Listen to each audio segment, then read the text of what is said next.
Here we have the standard sleeve surgical set for the conical connection.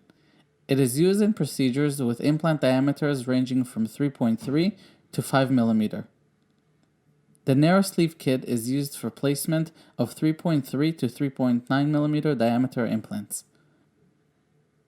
The narrow sleeve kit is used in tight spaces where the standard set may be too large. The narrow sleeve's inner diameter is 4 mm, where the standard sleeve's inner diameter is 5.5 mm. The first tools used are to prepare the site for drilling. The first tool that may be used in a flapless procedure is the tissue punch. This tool creates a circular hole in the gingiva, which creates an access point for the drills which follow to go into the bone. Following the tissue punch, a bone mill may be used to flatten an uneven ridge.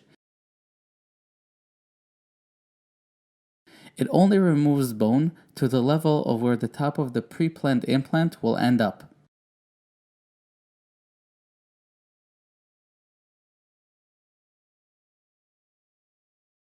After the site has been prepared, we can initiate the osteotomy with the starter drill. All tools and drills must engage the metal sleeve of the MGuide before turning on the drill.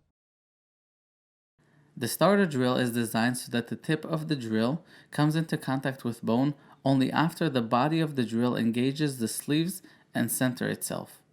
For example, we can see how jumping to a 13 mm pilot drill without using the starter first may cause issues and inaccuracies. Now it is time to choose your path. The kit comes equipped with a series of drills for each length of implant.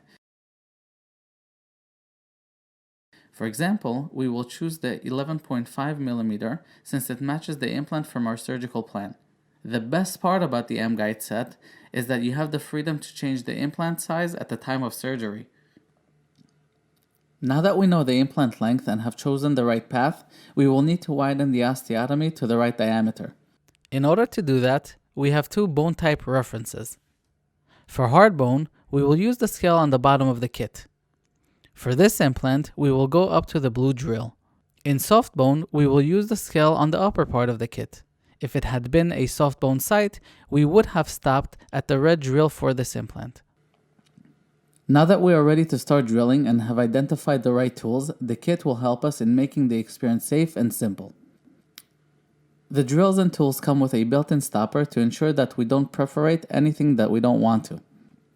The keyless system is the feature built into each drill that removes the need for any additional spoons or adapters that may overcomplicate the procedure.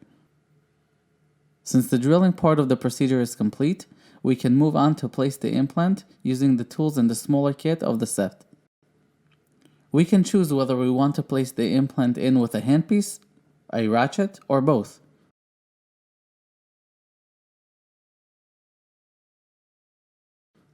Other tools featured in the kit are fixation pins, fixation screws, and direct implant tools. Fixation pins are used in areas where we lack teeth for stabilization of the guide.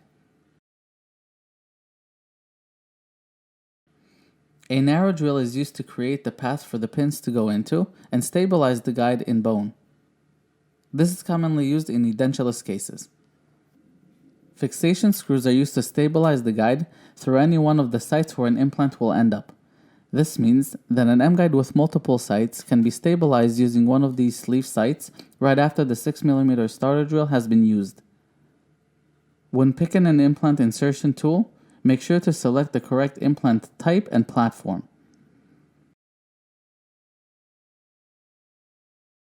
MIS. Make it simple.